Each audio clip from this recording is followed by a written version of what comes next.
Merhaba arkadaşlar, kanalıma hoş geldiniz. Keyfiniz bol olsun. Nasılsınız? İyi misiniz? Ben çok şükür iyiyim. Sizler de iyi olun inşallah. Dün size bir video çekmiştim terasta. Terasın etrafını gezdirmiştim. Yerdeki çiçekleri ve kenardakileri ve askılı saksılardakileri göstermiştim ama rafı göstermemiştim. Uzun ve sıkıcı bir video olmasın diye. Bugün de size raftaki çiçekleri göstermek istiyorum. Bu arada benim içeride çiçekler var. Onları da ayrı bir gün yine çekeceğim size de. Ama şimdi bunları bir göstereyim size. Bakın burada millilerim var. Kendi şitillediğim. Bir tanesi beyaz. Daha doğrusu ikisi beyaz, biri kırmızı olması gerekiyor bunların. Açtığında göreceğiz. Buraya korumaya aldım. Çünkü güneşten bunlar etkilendi. Biraz küçük oldukları için. Şimdi burada sağlıklı büyüyorlar. Şurada da şöyle göstereyim. Balık sırtı çiçeğim var. Daha doğrusu bu bir sukulent türü ama çiçeği bu sene açmadı. Normalde şu kenarlardan küçük küçük açıyor. Ya bir gecelik gelin çiçeğinin minyatür türü olsa gerek bu. Şurada yine dikenler tacım var. 2 tane şitilledim. Bu iri pembe olan türü. İnşallah bu da büyüyünce çiçeklerini göreceğiz. Şurada süt kaktüsüm var. Şurada bu süt kaktüsü de ben şitillemiştim. Daha önceki videoda da göstermiştim. Tuttu ve büyümeye başladı diye. Şurada yılbaşı çiçeğim var.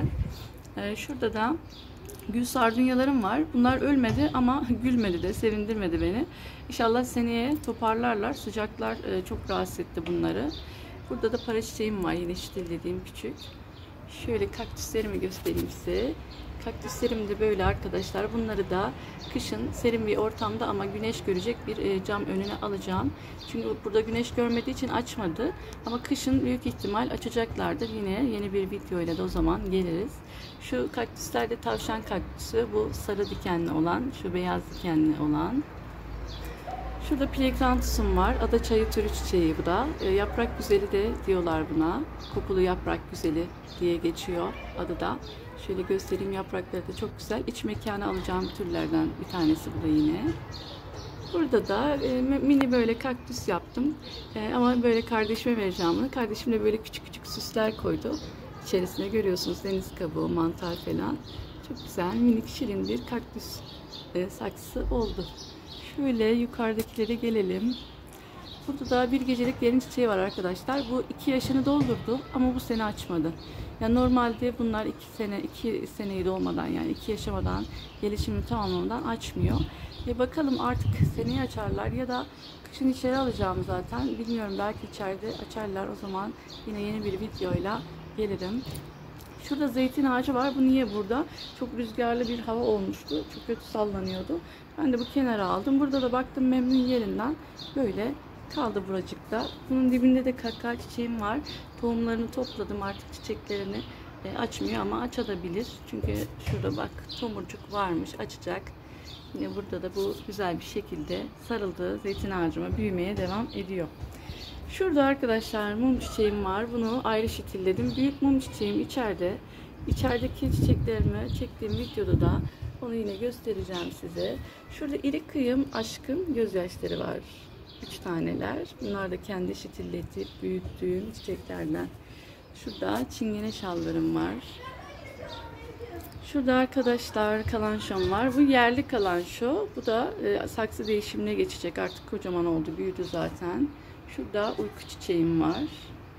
Uyku çiçeğim biraz sıcaktan nasibini aldı ama tekrar toparlanmaya başladı. Zaten bu ayda içeriye girdiğinde bence daha iyi olacağını tahmin ediyorum. Şurada dua çiçeğim var. Şuradakini de göstereyim. Bir saksıda ve minnacık bir saksıda 2 tane yaprak güzelim var. Bunlar da çok güzel gelişti. Birbirleri de çok iyi anlaştılar. Şurada ayrı bir tür yine. Başka şuradan devam edeyim size. Yılan kaktüslerim var burada. Şurada pilea var. Pileam da çok sağlıklı, görüyorsunuz. Gayet güzel bir şekilde gelişiyor. Şurada bir irlantım var. Bu diğer saksı bir irlant. Bir tane daha var. Diğer kenarda hatırlıyorsanız açmaya başlamıştı. Bu da açacak. Burada yine pileamız var. Şurada episkiyalarım var. Episkiyalarım minik şitillediklerim. Şurada kurdele çiçeklerim var. Yine kendi şitillediklerim anaçtan. Şurada yine minik episkiyam var. Şurada anaç episkiyam var. Episkiyalarım daha ama içeride de var. Onları sonra göstereceğim yine size. Şurada şunu göstermek istiyorum. Refah çiçeğim var.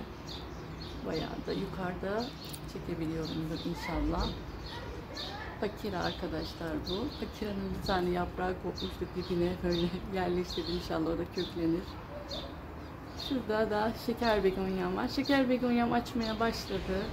Güzel bir şekilde de yine gelişimine devam ediyor. Tabi artık içeriye taşınma vaktimiz geliyor. Az kaldı. Bu ayın sonuna büyük ihtimal içeriye geçecek bunlar da. Şuradan devam edelim. Burada da ayrı bir yaprak güzelim var. Bu da çok güzel oldu maşallah. Görüyorsunuz.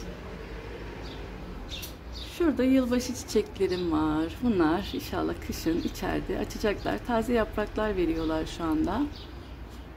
Şurada saksısına sığmayan aloe veram var. Bunun saksı değişimini yapmam lazım aslında ama bu sene karışmayacağım. Bahar ayında inşallah çoğaltımına geçeceğim bunu da yine. Şurada arkadaşlar kıvırcık aşk merdiveni var. Bu farklı bir tür. Görüyorsunuz böyle yapraklar böyle kıvır kıvır. Çok hoş bir formatı var. Şurada yine dua çiçeği var, şitillediğim. Şurada Pepe var. Pepe Romeo dediğimiz çiçek. Bunu da ayrı şitillemiştim büyük anaçtan. Şu da para çiçeğim. Burada yine yaprak güzelim var. Bu da çok güzel gelişti arkadaşlar. Şöyle geniş çiçeği göstereyim size. Şöyle yaprak formatını da göstereyim. Şurada yine kurdele çiçeğim var, şitillediğim. Şurada aşk merdiveni var. Bu aşk merdiveniyle şu kıvırcık çok farklı, bakın yaprak formatları görüyorsunuz. Bir de bu yaprağına dokunduğun anda böyle kararmalar yapıyor. Çok hassas bir tür kıvırcığı, o yüzden daha çok seviyorum. Bu da çok güzel ama bunun bu hassasiyeti çok kötü oluyor. Dokunduğunuz yer hemen kararıyor arkadaşlar. Şurada da kalp kalbe karşı çiçeğim var. Kalplere bakar mısınız? Ne kadar güzel. Bu da güzel gelişmeye başladı. Bu da yine yeni dikim. Kalp kalbe karşı şitil bulmuştum. Şitilden diktim. Şurada çilli begonyamız var. Şurada bilmediğim, kendine geliştirmeye çalışan bir tür var. Yavrusu da oldu ama bakalım biraz daha büyüsün. Bu da 2 yaşında falan var herhalde. Şurada yapraklarında güneşten yandı. Nasibini aldı. Ben de buraya getirdim. Birazdan yine keserim zaten şu yanmışlarını. Bakalım ondan sonra belki daha iyi toparlar. Şurada da bugün bana sürpriz yapan bir güzellik var. Leş kaktüsü arkadaşlar bugün açtı. Dünkü videoda kapalıydı. Hatta kaktüs bakımında da göstermiştim. Çiçeği tomurcu üstündeydi ve bugün açtık. Şuradaki süt kaktüsümü de göstereyim size.